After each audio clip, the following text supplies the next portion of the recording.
Welcome, ladies and gentlemen, to the SAME Energy and Sustainability webinar titled Department of Energy and Pacific Northwest National Laboratories Hydrogen and Fuel Cell Efforts. I'm Tamel Harbison with the SAME National Team, just here to assist you in the background for any technical issues and to go over a couple housekeeping notes. We ask that you double check to make sure that your phones are muted and that if you have any questions throughout the presentation that you ask them in the Q&A portion of the platform.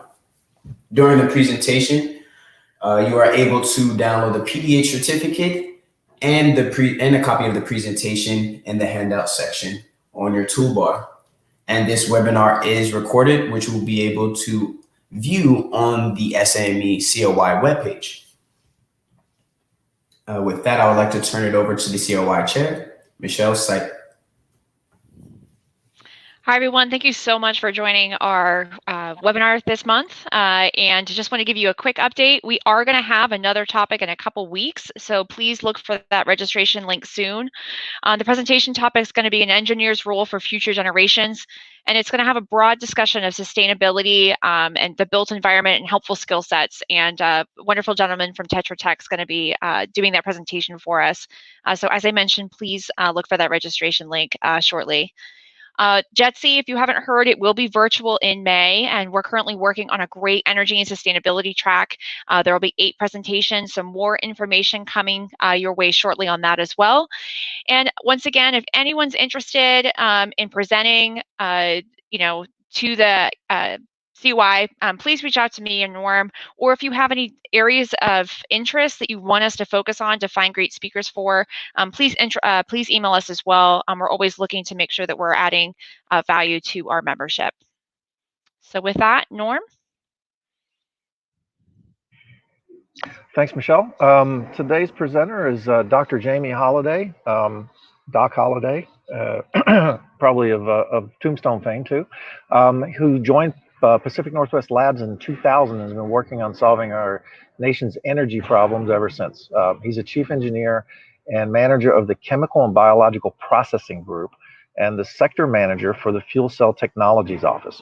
Since 1996, Jamie has worked on chemical systems ranging from electromechanical synthesis fuel cells and batteries to thermal chemical processing of methanol and natural gas and emissions reductions.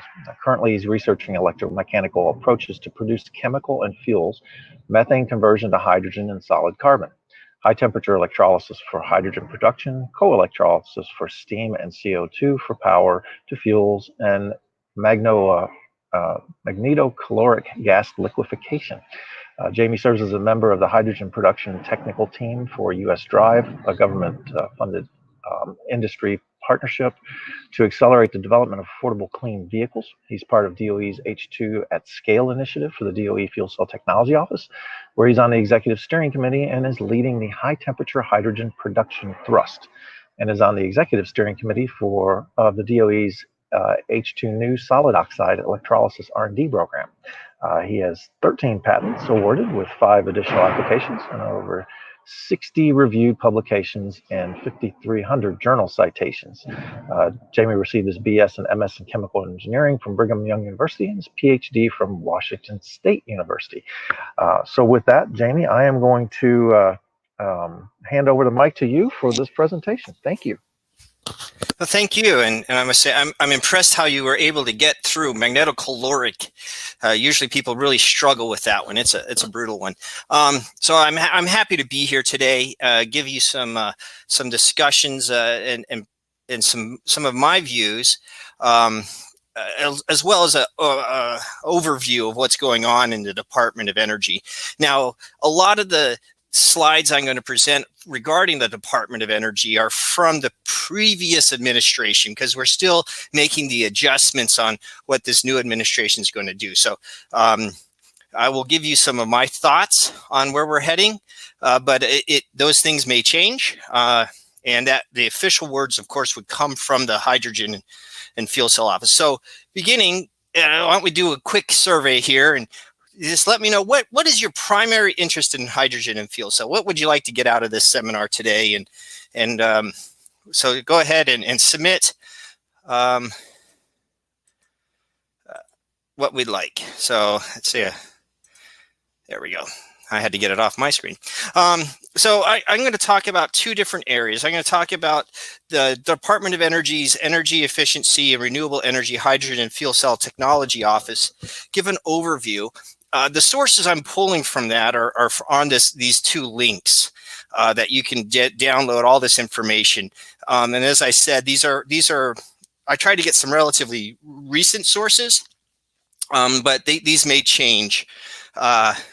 These may change a little or a lot depending on what happens with this new administration. So check back often with the fuel cell program and to get those updates. And then I'm going to talk a little bit about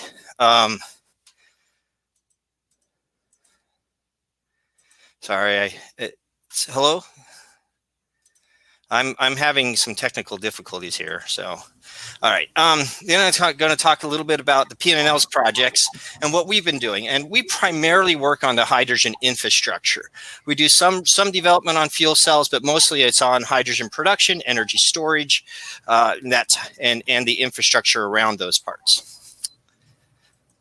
And so, as you probably have seen in the news or whatnot, the interest in hydrogen has been growing astronomically in the last few years. In fact, in the last 5 years, you can see globally the shipments of hydrogens have gone up by a factor of about 5. So we're pretty excited about that. The number of electrolyzers being deployed is increased by about 25-fold, and there's increasing number of fuel cell vehicles and hydrogen stations. So and then there's with the new emphasis on decarbonization, we're seeing more and more interest in hydrogen, primarily for heavy duty vehicles. So and because of the heightened interest of what's going on, the US DOE released in November a integrated hydrogen program plan. The Department of Energy, of course, is a very, very large department at the government, and it has multiple areas. And so this plan is really how they're coordinating efforts from the energy efficiency, renewable energy side, the fossil energy folks, nuclear energy, Office of Electricity, and how they're working together and setting up each of their areas of expertise and where they're going to collaborate and make sure everybody's working on the same page. So you can actually download this document at the website below. So the vision really is to help develop hydrogen for multiple technologies to help for decarbonization and sustainability in our nation's energy infrastructure. The program works to overcome technical barriers, both the basic and applied development. And part of those barriers is people are hesitant to take on new technology. So the Department of Energy tries to buy down some of the cost and or at least decrease the risk by doing demonstrations of the first of a kind and related technologies. The idea there is by doing these demonstrations, we can accelerate the transition of these technologies, get it out there, and address challenges, including safety concerns, education, who's going to service these things, who's going to build them. We don't want people with the first name doctor building these things. We want other people building them to bring down the costs. And we want to identify and implement all these appropriate strategies and coordinate them across all the government agencies. And let's see. So just looking at the funding that's been going on, you can see the majority of the funding for has been going into the EERE office, and with about 150 million, and it is broken down into fuel cell R&D, hydrogen fuel R&D, which is really the infrastructure. Then the technology acceleration. This is where they do the demonstrations and things like that to help with the more mature type technologies and get them out. And then safety codes and standards, and a lot of that enrolls in education, first responder training, and I'll talk a little bit about that later on. Then, of course, systems analysis, because we want to make sure that what we're doing makes economic sense and that the goals and targets are set right.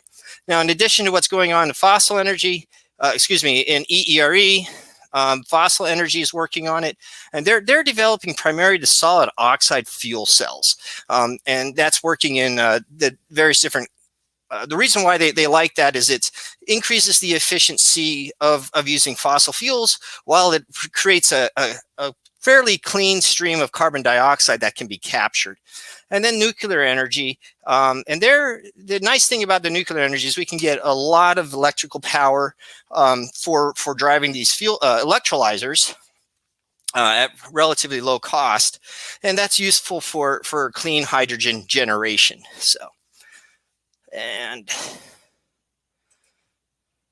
And so what are the key targets that we have here? And I'm going to point some of these out. So a lot of these, as we're working on, in order to be just sort of give you a feel for what we're talking about here, is they would like to, let's see, one of the big target, I'm trying to get my pointer to work, is right here on the cost of hydrogen, about $2 a kilogram. And what a kilogram of hydrogen has about the same energy as a gallon of gasoline. So just, when you hear a kilogram, think gallon of gasoline. So they want to get hydrogen costs down to about $2 a gallon equivalent. And right now it's quite a bit higher than that. There's filling stations in California and they sell their hydrogen between $15 and $16 a kilogram or gallon equivalent. And that of course is a price, not a cost. DOE does not control prices. Price is what you pay. Cost is what it takes to make something. So we work on the cost side of the effect. The price is always set by market, but we want to help drive down these costs to make them more competitive with what's available and compared to gasoline. Now, this is for $2 for the generation for dispensing and transportation applications. And then for industrial applications, say for making ammonia or other things, then we'd like to get that cost even further. This is really going to be hard at $1 a kilogram. Natural gas prices for hydrogen, by the way, is about anywhere from $1 to $1.50 per kilogram. If you're making hydrogen from natural gas, which is where about 95% of our hydrogen comes from. And so this is trying to be competitive with the natural gas industry as we're working through. Now on the power generation side, they're looking at trying to get the fuel cell system cost down to about $80 a kilowatt hour. Again, that's still more expensive than what internal combustion engine is, but it's what the OEMs tell us that this at this level they can be competitive, or at least that it makes business sense now to start looking at it. And so that's really where we targeted there. Plus, of course, we want to increase the durability. So it's cost and durability. You'll hear that throughout the presentation. Then, of course, when it's not enough to have the hydrogen and have the fuel cell, you have to have some place to keep the hydrogen. So we're looking at hydrogen storage, and we want to really get the cost down for the hydrogen storage to about $8 a kilowatt hour for that. And then at that point, that's still kind of that's more expensive than gasoline. Gasoline is really cheap to store. You just have a little, container there, a little tank, you can do it. Whereas hydrogen, we're going to be storing it on board the vehicle, probably about 10,000 PSI. So these are pretty substantial tanks that need to be safe. They need to be capable of taking damage and not having any events that are really negative. But we do have, so we have to build in a lot of safety, and that's why the costs we're working at trying to keep them, to bring them down and make them safe. And then the last thing is the electrolyzer cost, capital cost. We want to decrease those, because one of the primary for the near term, the best way to get a low carbon hydrogen is an electrolyzer, which takes water, of course, and you run some electricity through it, and you make hydrogen, and you split the water into hydrogen and oxygen. We'd like to get the capital cost down to $300 a kilowatt, and right now it's about $1,300 a kilowatt for those electrolyzers. So there's quite a bit of work to go on there.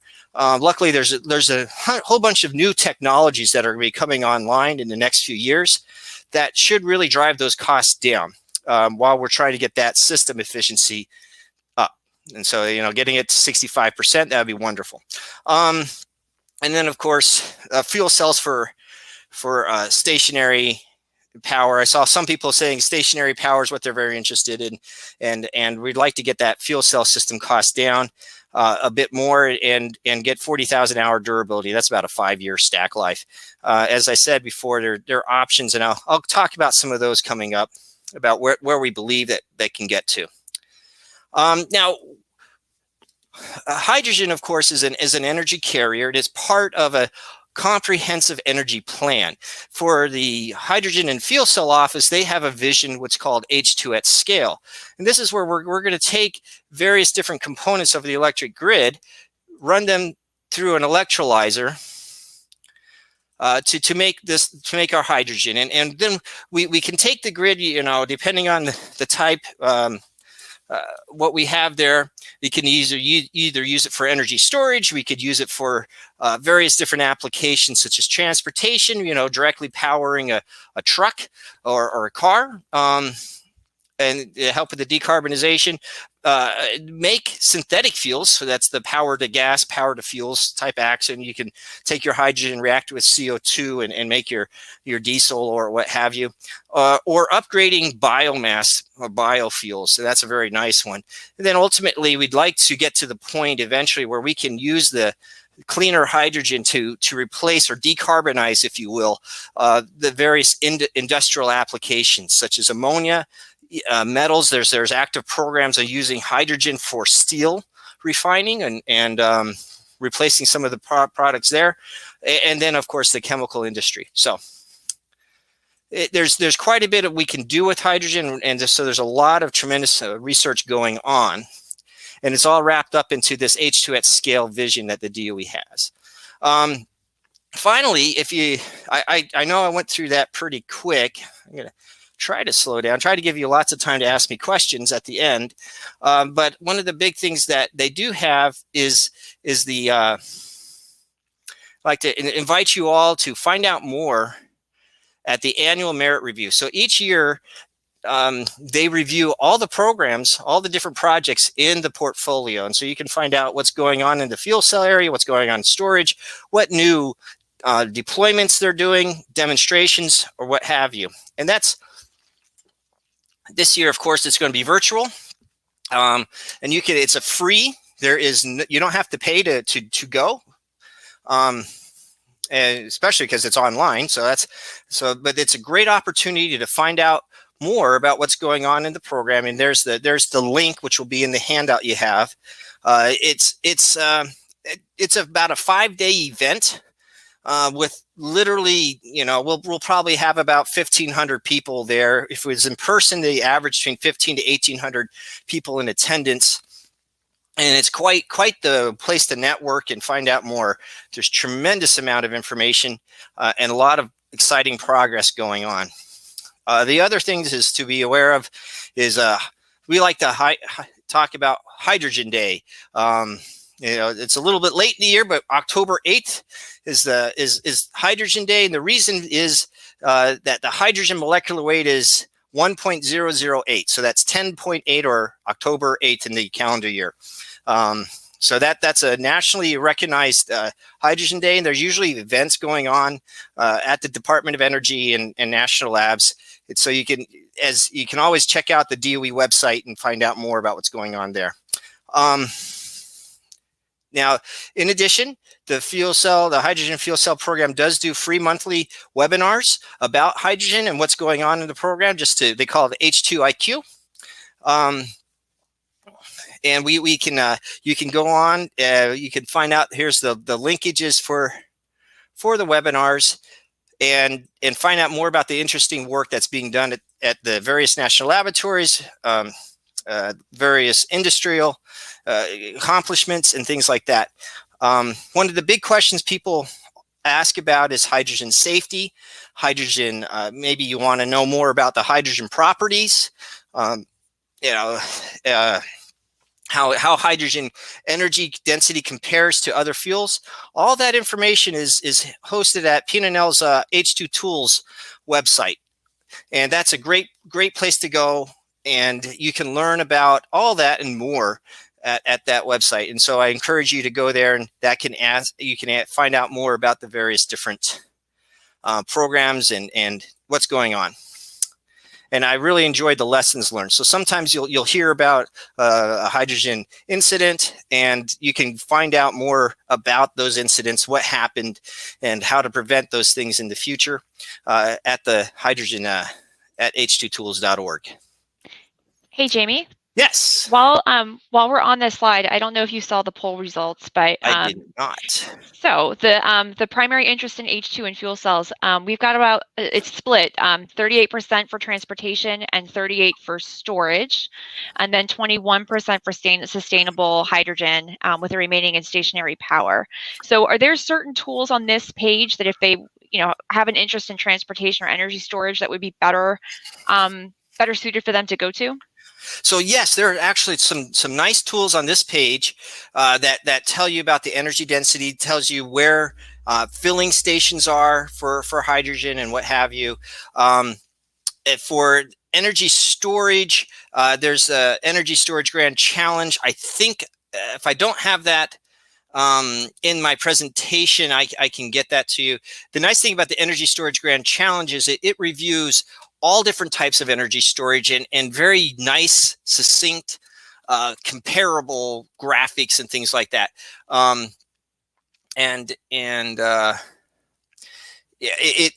You're looking at batteries, lithium ion, lead acid, the next generation lithium ion, flow batteries, which you've probably heard about, sodium zinc, the sodium type based batteries that are starting to gain some popularity.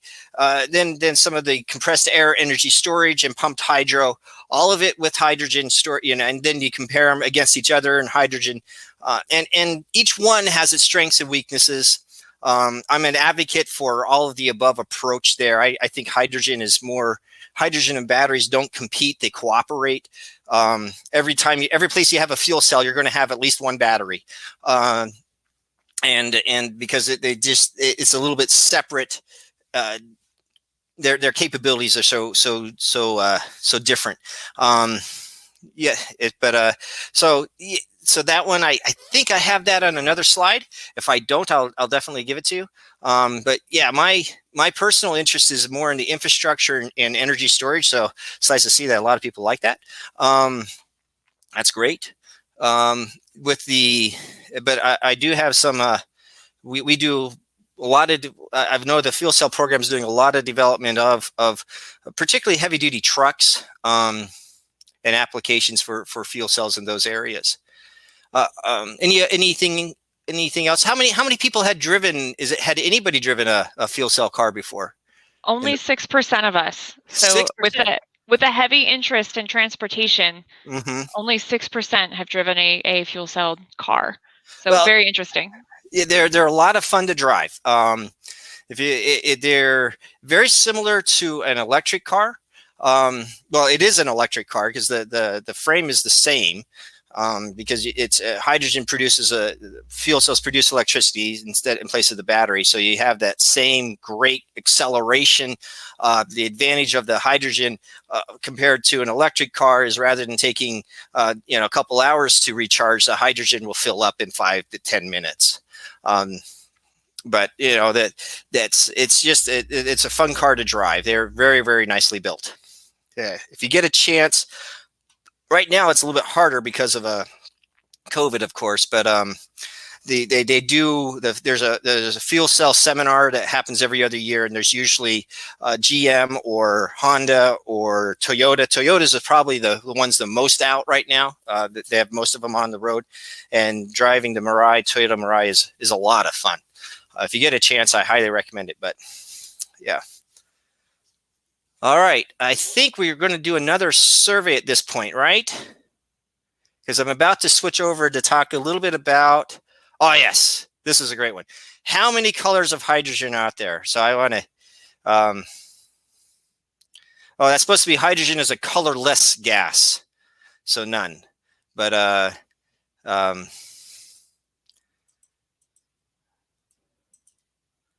let's see what let me know what the results are. And then I think we wanted to do one more. I'm now going to talk about the Pacific Northwest National Laboratory. Has anybody heard of the laboratory? Do you know where it's at? Are you located in Oregon, Washington, Northern California, or any place else? Hey, Jamie, so while that's going on, it looks like the other poll had closed. So how many colors of hydrogen? We have 77% in the audience that say there is none. We have 13% that say there's 3, 6% that say that's 4, and then the remaining 3 at 5. Well, technically the 77% are correct. Hydrogen is a colorless gas. It's one of the fun things. You hear people say, well, hydrogen burns. When hydrogen burns, you can't see the flame. That is true. If it's a pure hydrogen burning, often though you don't have pure hydrogen burn, because it burns whenever you have any sort of fire, everything around it starts burning, so you see everything else. So, but it is a colorless gas. They call different colors of hydrogen mostly based upon what it's made from. So there is, and depending on who you talk to, there's either 4 or 5. So there's black or gray hydrogen, and that's hydrogen they make from coal. Gray would be from natural gas. Then you have a green, or excuse me, turquoise. That's the one that I just heard about just the last week, and that was kind of a surprise to me. I'd never heard of turquoise before. But yeah, and that's where they get hydrogen, and they combine it with carbon capture, and so they say that's a turquoise hydrogen. Then there's blue hydrogen, which is something from a low carbon source. Say if you're using nuclear power. Then you can say that that's blue hydrogen, because you're not emitting any carbon or very little carbon. And then there's green hydrogen, and that's the traditional, coming from an electrolyzer using renewable energy such as wind or solar. So depending on who you talk to, there's 4 or 5 colors of hydrogen. Me being a scientist, I say it's a colorless gas.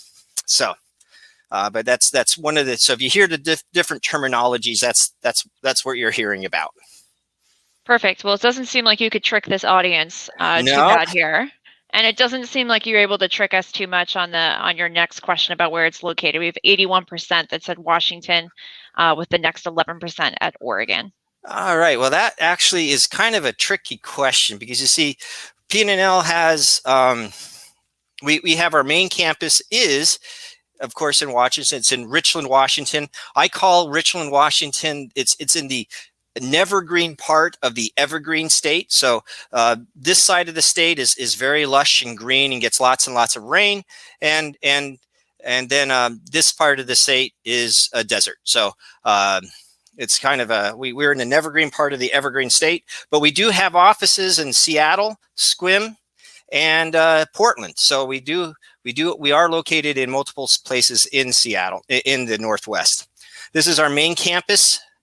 In Richland, Washington. There are 17 different national laboratories. Each national laboratory is stewarded by a different part of the Department of Energy. And we are a basic energy research laboratory. What that means is we deal a lot with chemistry and molecular biology and type of things. That's the part of the Department of Energy that stewards or manages the lab. So here we are, Richland, Washington. This is our campus here. This is the Columbia River. It's actually fairly small at this point. It goes around the bend, and it actually will double in size because it combines with the Snake River and the Yakima River just a few miles down the way. And let's see, so moving to the next one. There we go. So this is a little bit about PNNL. We have close to 5,000 staff. We just didn't get there last year, but we were close. We have about $1 billion in spending, as we call it.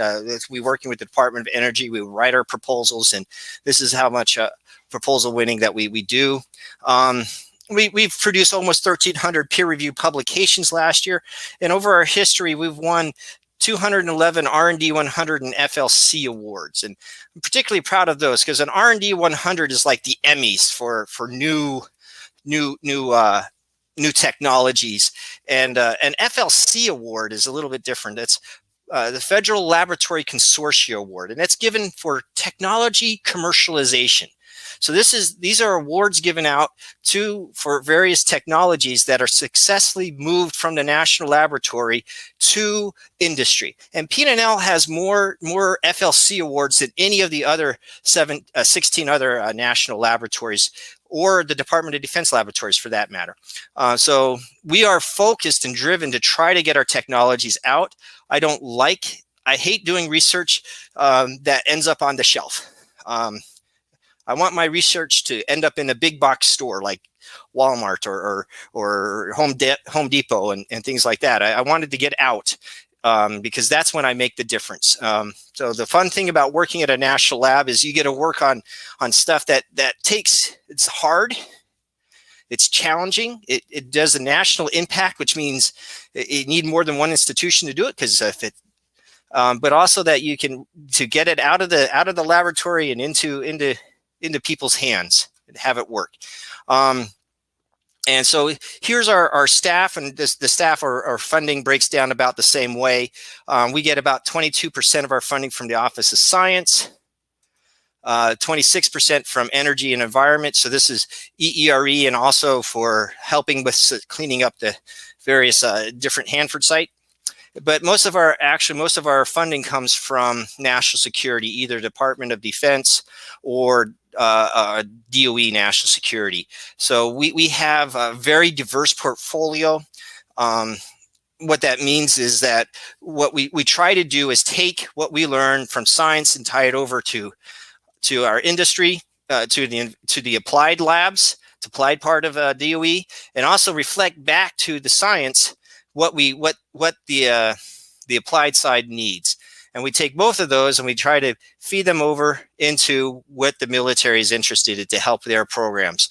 And so we feel we do that pretty well. That's really about that's a little bit different than what some people have seen. I saw one of the questions are popping up really quick. One of them came up as, are you associated with Hanford? We are not Hanford. We do not do the cleanup.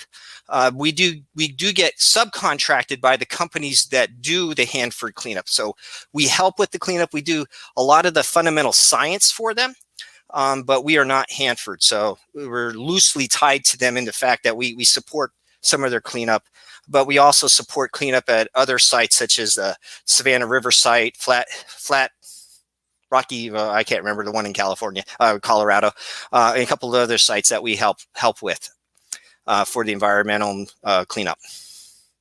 So I'm looking to see if there's any other questions. I don't see it.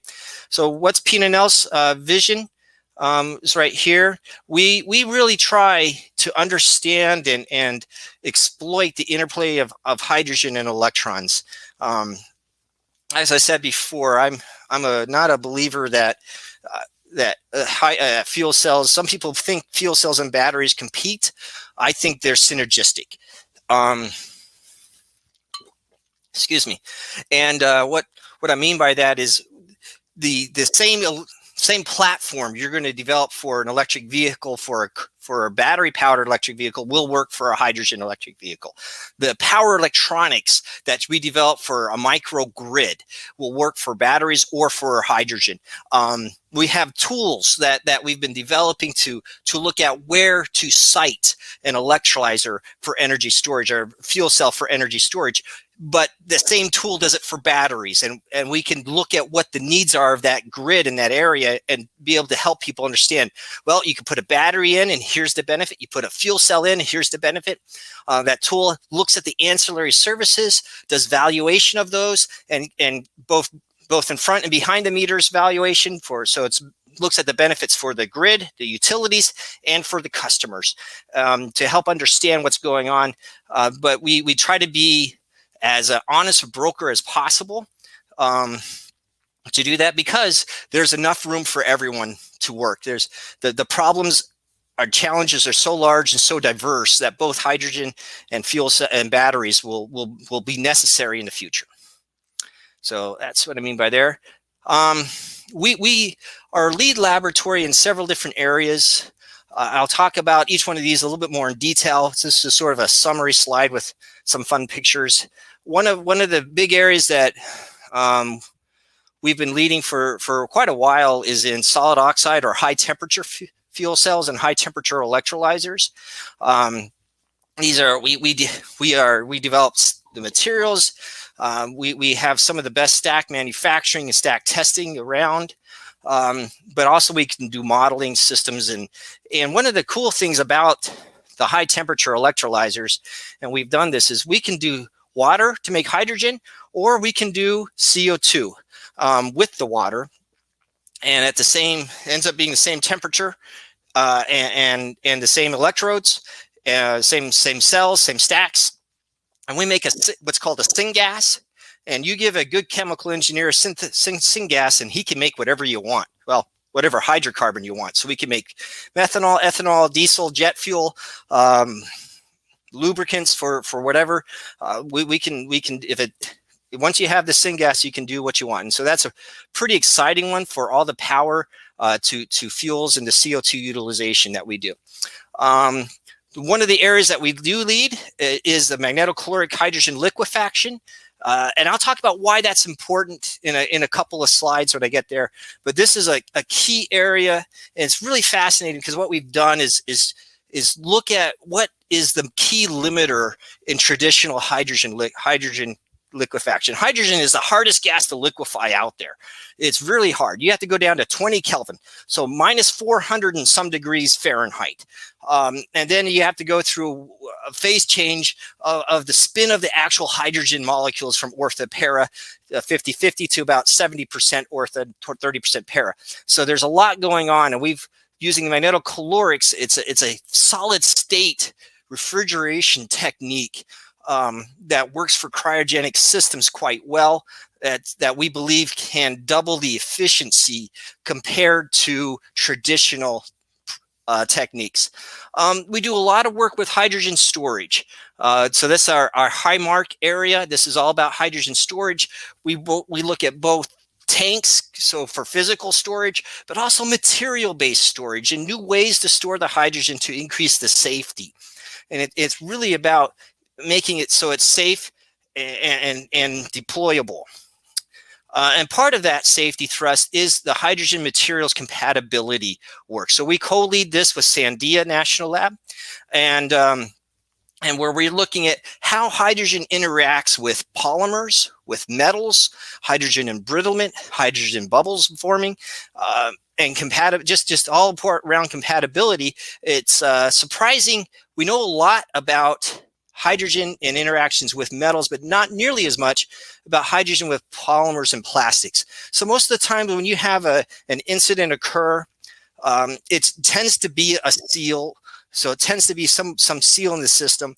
And this is what we're trying to understand and better. And that really reflects all around. So which gets to the Center of Hydrogen Safety.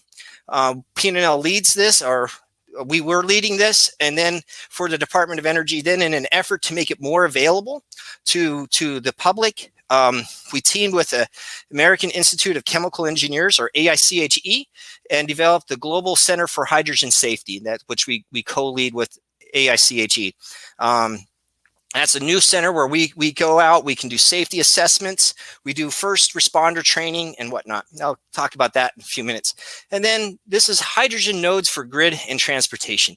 This is where our energy storage comes into play. How do we look at using a hydrogen not just for filling up trucks, but how we can use it I call it a node how you can use it for multi-purpose applications. And I'll talk a little bit more about that when I get to that slide.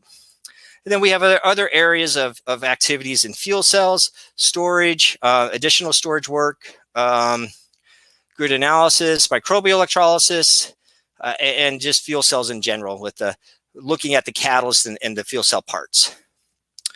So for the hydrogen stacks, the solid oxide electrodes and electrolysis and fuel cells, we run the gamut from doing the advanced modeling for the system, for the stack and system designs, identifications and prediction of materials performances, and then we can take that, feed that over and design our cells, which we can build in our lab, and depending on actually depending on the cells, we ship them out and be done in the community, whoever's cheaper, and we get some of those materials back, and then we look at either putting them together for a stack or testing the materials in our high throughput button cell tests. We have different stacks testing capabilities to look at different sizes. Of course, after you test it, you got to figure out what went right, what went wrong, and so we do quite a bit of post-mortem analysis. We make some of the largest cell sizes in the world. We've actually, for solid oxide fuel cells, we went up to 400 centimeters squared, and we actually transitioned that technology out to an industrial company, taught them how to manufacture the stacks, and then they went and they were manufacturing them for quite a while. For solid oxide electrolyzers, most of those stacks, most of the active area for their cells are 50 to 100, but we're exploring how to make 300 centimeter squared cells, which could drastically decrease the cost of manufacturing. And we're working with about 3 different companies trying to help them develop and what's next in that area. And then I talked a little bit about the hydrogen materials compatibility, looking at overcoming materials limitations, both for metals and polymers. This is, really important when you're starting to look at safety. The compressors and dispensing hoses are the number one and number 2 things that fail at these stations. And so we're trying, and it's the materials. And so we're looking at how to better do that. And we have lots of research and joint work with other industrial folks there. And then one of the more interesting ones that people like to ask us about is, well, I have these natural gas pipelines. Can I put hydrogen in the natural gas pipelines? And the answer is yes, but not a lot. Because the natural gas pipeline, the welds there are not designed for hydrogen. So we're just entering a fairly large CRADA. That's a cooperative research agreement with about 15 national labs, companies, and academia to study what we can do to use hydrogen in the pipelines to get above about 10, 12, 15% hydrogen, which is the current limit, and how we can, what the problems would be and how to overcome that. So that's a very exciting program that we're launching in the next few weeks. And then I mentioned before that we're looking at materials, hydrogen, new ways of storing hydrogen. So one of the challenges you have when you want to do it for energy storage is how can I have lots and lots of hydrogen safely stored at my site? And so we can compress it into tanks, we can have it delivered in tanks, or what we're looking at is using what we call a materials-based, a liquid organic hydrogen carrier. And this is where we use something that we can either recycle, sort of like in this scenario here, we have, this is butanediol. We can pull the hydrogen off, whoop, pull it over here, the hydrogen leaves, and it forms this gamma-butyryl lactone right here.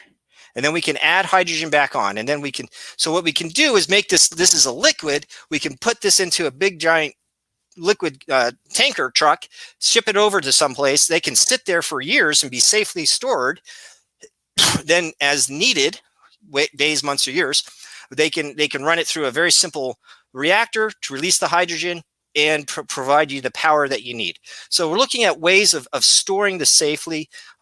We've looked at that's one for direct synthesis, or where we can recycle materials. Another one that's very exciting is formic acid, because formic acid, you can take CO2 and water, and that makes electrochemically react them together to make formic acid. Then you can take that formic acid to a site and release that as hydrogen and CO2, and you just release the hydrogen out. And so it's a way to do the direct synthesis there, and that's kind of a fun way to do it. And let's see. And then we have some reactor designs. Oh, wow. I'm looking at the time here. I thought I'd be done by now. So the magnetocaloric liquefaction, the reason why liquefaction is so important is right here. Whoops, you can't see that now. Is how much you can store in one tanker. In one tanker, I can put 4,300 kilograms of hydrogen in one tanker. So why do we care? Well, at a filling station, you know, you want to do, say, 1,500 kilograms per day. You can do about 300 trucks. Each heavy duty truck will take about 50 kilograms of hydrogen, or 30 trucks. And then or 300 cars. That's one of the sizes that the DOE has been looking at. So why do we care about that? Well, traditional hydrogen, traditional tankers carry, in the compressed gas, can carry 300 kilograms of hydrogen. So that means you need about 15 traditional tankers or one liquid one. They have a new generation coming out that can carry 800 kilograms of hydrogen, but still you need about 4 or 5 of these to carry one tanker here. And so it's all about the logistics, how we can move things around, storage safely. Now, why do people not want to do liquid hydrogen? It's because of this right here. It takes a lot of energy to liquefy hydrogen. It's really, really hard. And so we're looking at decreasing the amount of energy by 50%. So increasing the efficiency of the liquefaction by 50%. And that was very exciting while trying to maintain the cost or have the cost go down. And we're using the solid state refrigerants, as I said before, in place of the traditional vapor compression cycles and variations of vapor compression cycles that are used. And then this is a pretty exciting one that we're looking at. Here we're trying to figure out, I call it a hydrogen node. Most people have looked at, well, I'm going to do a filling station for trucks. All right, we know how to do that. I'm going to use I'm going to make hydrogen for energy storage. Oh, I'm going to do that. But those individually cost kind of expensive.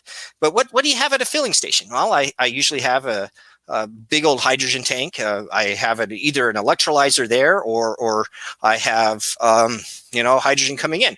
Well, if I have that electrolyzer there and I have a filling tank there, all I need is a fuel cell, and now I have backup power.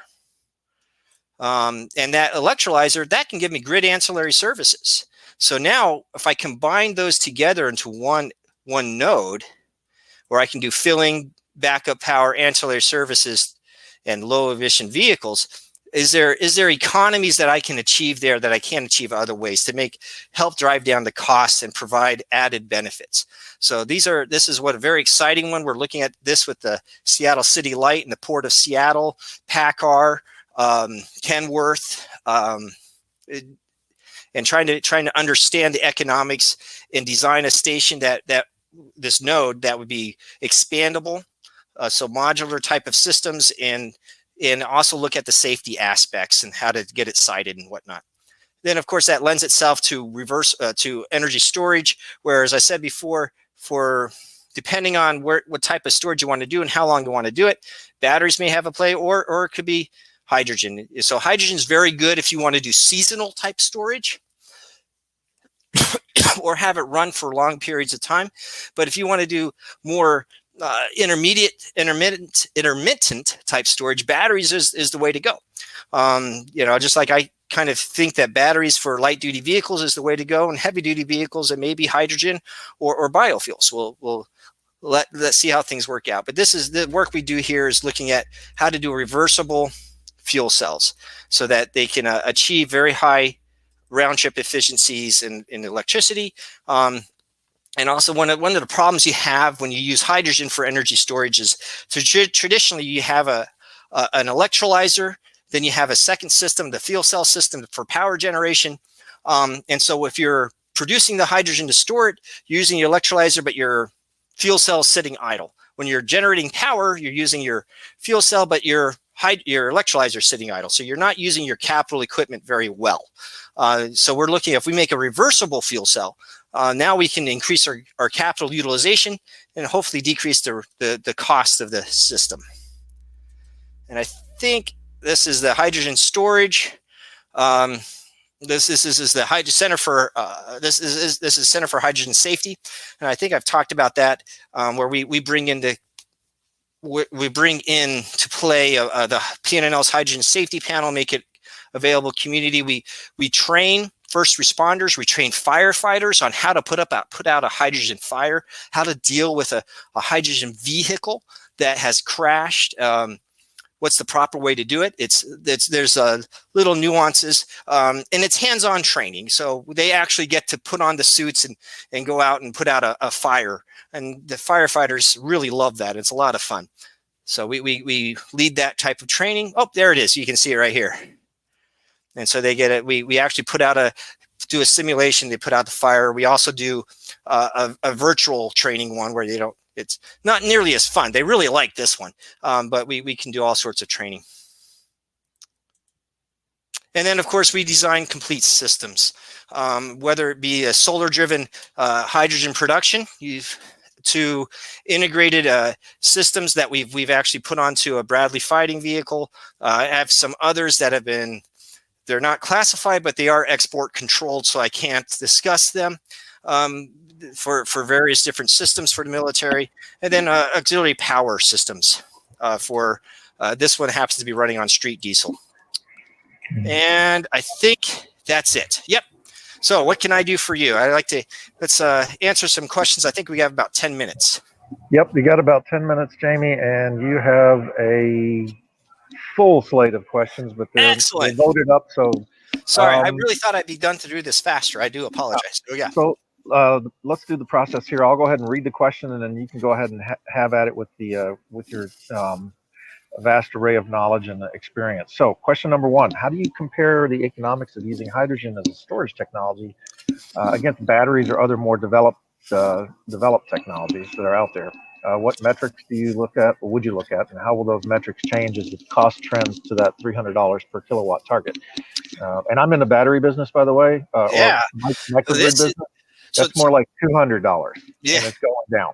And it's going down. We actually have a very large battery research group. I don't know if you've heard of the BAT 500 program at the Department of Energy. So we do work on there. And it's very hard to compare. So if you look at the Energy Grand Storage website, and I will send this to you. I apologize. I really thought I had it in my slides, but I must have forgotten it. They look at that. When you look at total installation cost per kilowatt, you're going to look at total installation cost per kilowatt hour, round trip efficiency, and then you're going to need to look at the levelized cost of electricity. So all those things wrap together. So a battery, you have your power generation and your energy storage is in the same unit. And so that has some great advantages. It's nice, it's compact, works well, great for cars, great for energy storage if you want to do a few hours type thing. At some point, what a fuel cell has is you have your power generation and your storage, your energy storage as separate things. So at some point you cross over depending on how long you want to store. If I want to have a backup power for 100 kilowatt system, if I just need it for 3, 8, 12 hours, that may be a battery. But if I need that to run 10, 12, 20 hours, 72 hours, that may be a fuel cell. So you have to look at the different areas and what do you want to do. Most likely though, I think you'll always have a battery there, and then you may have for longer term, you may need that's when you bring in the fuel cell. If you want to do seasonal storage, then you're going to be looking at something like pumped hydro, compressed air energy storage, and hydrogen. Compressed air energy storage, I think, is going to start falling out of favor because that does use natural gas.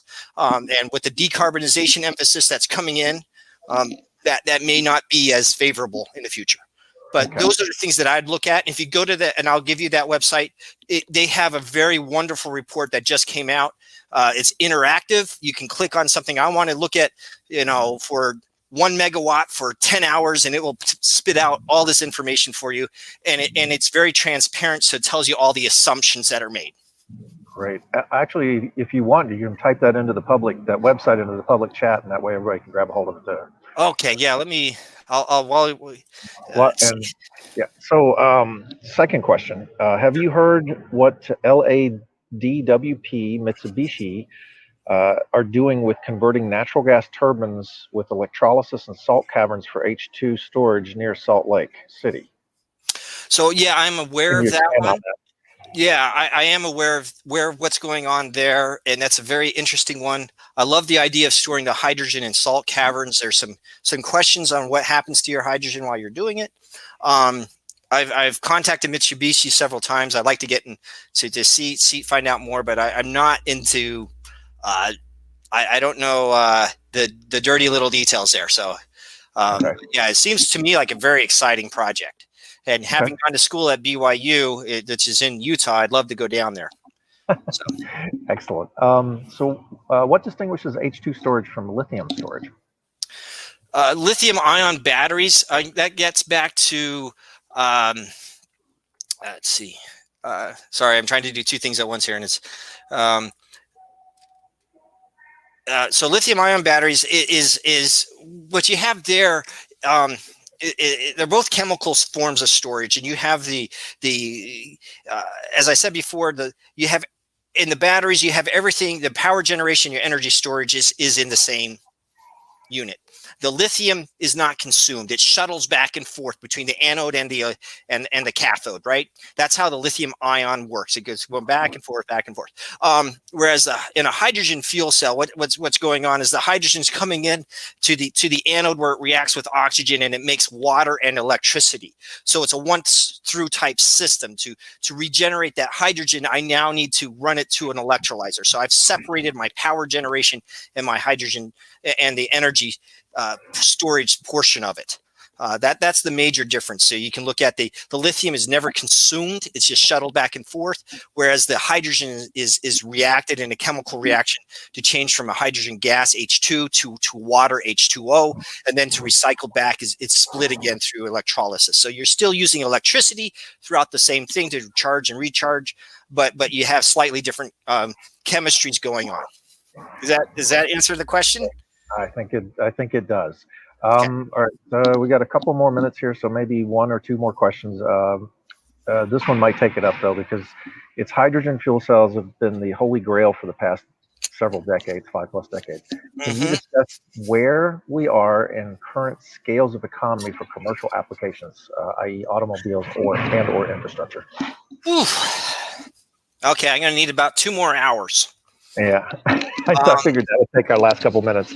Yeah, so I get this question a lot, and the challenges with hydrogen really resolve around cost, and cost. The cost is the cost of materials. If we're using a PEM fuel cell, then you have Nafion, you got platinum going on there. How can we bring down the cost of those materials? Then the cost of the hydrogen. Okay, how can we bring down making the hydrogen, make it cheaper? I know how to make it really cheap using natural gas. It's really cheap with natural gas. I'm good at that. I've done that myself. I can do that on any scale you want. My first project was a micro reactor at PNNL, where I designed one that was a sub that made enough hydrogen for 1 watt, little type of reactors. Not sure what it's useful for because I didn't know. It was a classified project, so I didn't have a need to know. They just told me make it, so I did. So we can do that. But how do we get that from renewable? As I said before, right now the modeled cost that the DOE uses is about $4 to $5 a kilogram if I use an electrolyzer. And if I use an electrolyzer with renewable energy, it actually is higher. That assumes about, I believe it's 5.7 cents per kilowatt hour for the electricity. for that. And how do we, because that's the type of electricity we could get nationwide and cost. If I'm in the Northwest, it'll be considerably lower than that. But anyway, so how do you handle that cost? How do you handle the cost of the durability, making these things last long enough? How do you handle the cost of the infrastructure? We spent 100 years building up the infrastructure for our gasoline. That what we're doing here for hydrocarbons. We, now we want to replace that in the next few years. Okay, how do we handle that cost? And it's very, very expensive. How do we handle the safety aspect? And so those are the areas that the Department of Energy is working on. So where are we now? So there are applications right now that without any federal subsidies are moving forward where they're selling thousands of fuel cell units. These would be forklifts, Costco, Walmart, big bucks. These places are using fuel cell powered forklifts because it offers them competitive advantage. It's lower operating for them to do that when they have a fleet of these systems because of how long the hydrogen fuel cells can operate. You don't have to recharge in the middle of a shift. You can operate a full shift on one charge, and then when you want to recharge, it takes 5 minutes. And so it saves them time in those areas. That's why they're doing it. For vehicles, it's a little bit harder because now we have a very large infrastructure. I'm not sure. I think light duty, and this is Jamie Holladay's opinion. This is not PNNL's opinion. This is not the DOE opinion. Jamie Holladay sort of thinks that that light duty vehicles will probably be just remain with batteries. I mean, they're doing a great job. I love the light duty. I've driven several cars like that. Fun, lots of fun. Heavy duty. Now that's a challenge. Who's going to win out? I don't know. But because as you correctly pointed out, current lithium-ion battery technology is around 200 to 250, maybe 250-ish watt hours per kilogram.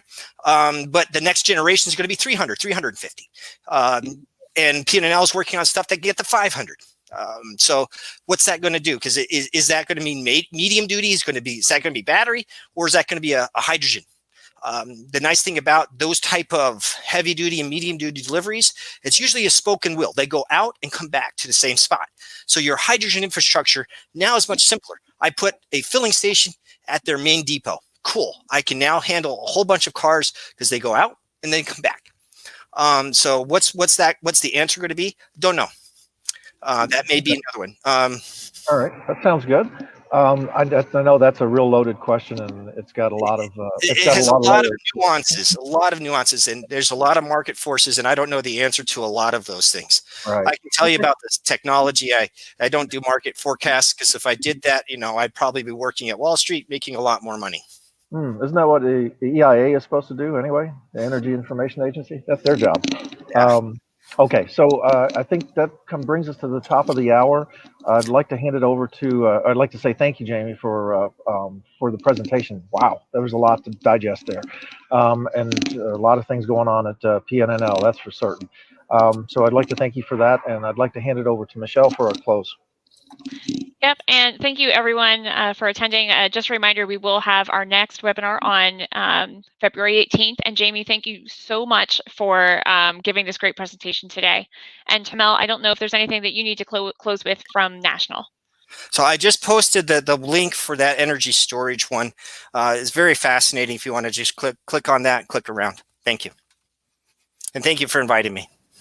Not a problem. Thank you all for attending. You can get a copy of the presentation as well as the PDH certificate in the handout section. It will also be posted on the Energy and Sustainability COI webpage in past webinars, and you will be able to view the recording there as well.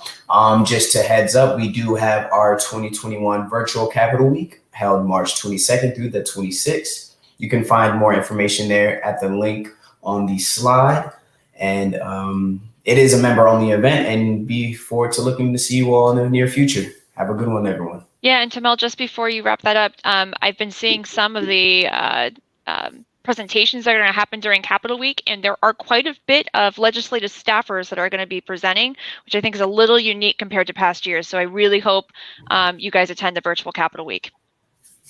Yes. With that, everyone have the rest of your enjoy the rest of your day, and see you soon.